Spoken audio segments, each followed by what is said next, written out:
I'm Jason Johnson in for Joy Reid, and we begin tonight with Justice Delayed. Today, of course, is Juneteenth, marking the day in 1865 when enslaved black people in Galveston, Texas, learned they were free, 2 months after the end of the Civil War, and more than 2 years after President Lincoln's Emancipation Proclamation. Took 150 years, constant work from local activists and the CBC, for people to recognize that Juneteenth needed to happen and that it should be a federal holiday. This is typical for a country that tends to take too much time to address its problems. We'll have more on that coming up. But speaking of justice delayed, it is ironic but fitting that on this day, according to a damning new report from the Washington Post, we're learning that in the face of a once-in-a-lifetime danger to our democracy posed by Donald Trump, the Attorney General and the Director of the FBI also delayed, allowing Trump's role in instigating the January 6th attack to go unscrutinized for more than a year. According to the Post, quote, a wariness about appearing partisan, institutional caution, and clashes over how much evidence was sufficient to investigate the actions of Trump and those around him all contributed to the slow pace. Attorney General Merrick Garland and the Deputy Attorney General Lisa Monaco charted a cautious course aimed at restoring public trust, Republicans, in the department, while some prosecutors below them chafed, feeling top officials were shying away from looking at evidence of potential crimes by Trump and those close to him. But the report notes that the delay in looking directly at Trump started in the period shortly after the attack on the Capitol. Quote, Acting U.S. Attorney Michael Sherwin, senior department officials Paul Abate, the top deputy to the FBI Director Chris Wray, quashed a plan by prosecutors and the U.S. Attorney's Office to directly investigate Trump associates for any links to the terrorist attack, deeming it premature, according to 5 people familiar with the decision. Instead, they insisted on a methodical approach, focusing first on rioters and going up the ladder. The strategy was embraced by Garland, Monaco, and Wray. According to the Post, the leaders at both agencies held on to that ladder-up approach to avoiding Trump, even as evidence emerged that Trump and his allies had schemed to overturn the election weeks before their henchmen laid siege to the Capitol. That approach can be traced to Garland's desire to turn the page from missteps, bruising attacks, and allegations of partisanship in investigations into Russian interference and in the 2016 election and Hillary Clinton's emails.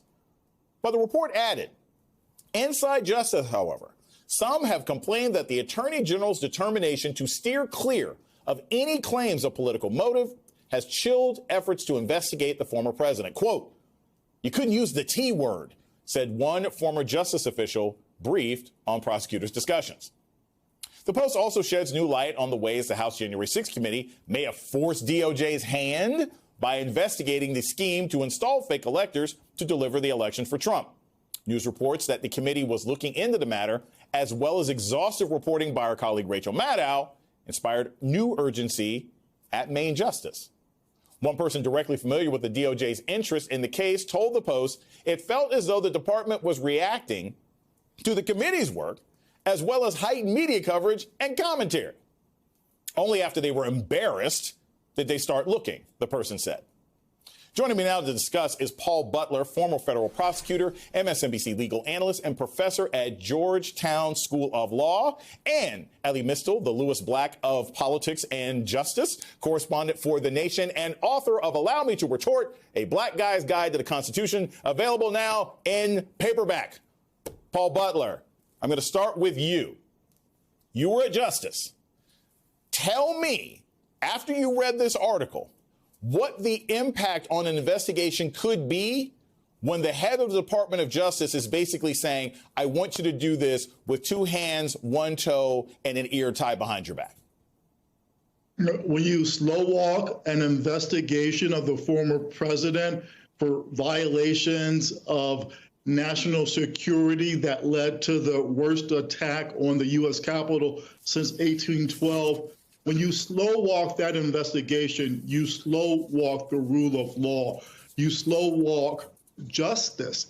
The U.S. Attorney's Office had teams investigating deaths that happened on January 6th and teams investigating the pipe bomb that had been planted near the Capitol and teams investigating groups like the Proud Boys and the Oath Keepers.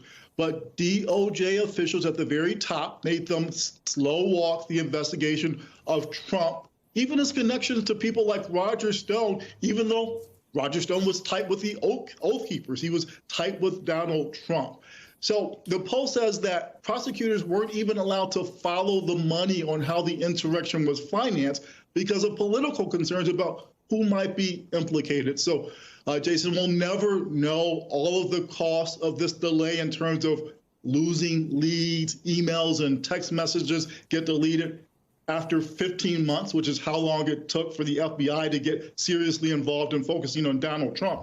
After 15 months, witness memories fade. But one cost is clear right now. If DOJ officials hadn't held Trump to this different standard, he would have been indicted months ago, not just for Mar-a-Lago, but also for January 6th. So ironically, in trying to rise above politics, Merrick Garland has enhanced the politics because now there's a federal prosecution of a presidential candidate smack in the middle of a presidential campaign. Elie, I just want your immediate reaction to this article. Just the core idea that Merrick Garland was basically, as Paul Butler saying, telling everybody to slow walk this. What was your first reaction, having observed this entire process over the last 2 years? My very first reaction was to quote the late, great Denny Green. They are who we thought they were. You want to crown them, but they are who we thought they were. And what we thought they were operating a two-tier system of justice where, as they put in the report, they were going to start at the bottom, at the low-level people who couldn't defend themselves. Like, too many prosecutors are all about this, using the office, their incredible resources to put the screws to low-level people who can't defend themselves without having the courage to go after the top-level people that, in the January 6th case, order these MAGA barbecued sauced idiots to go attack the Capitol. They didn't want any bit of that.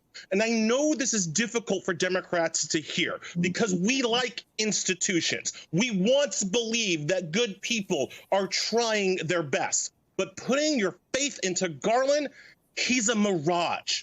You're drinking sand when you support this guy, because as we've seen in this report, and not just that, for his entire first 2 years in office, first year in office, let's say, what we saw is a person who was unwilling to do the work. Everybody knows that if you're a ref and you swallow the whistle and you don't call a foul, you're not being neutral. You're not being fair. You're helping the team that fouls. All right, I'm an old school Knicks fan. If you don't blow the whistle, you're helping Anthony Mason and Charles Oakley and Bill Laimbeer rough up everybody, right? If you blow the whistle fairly, that's being a neutral arbiter, and Merrick Garland never was willing to do that.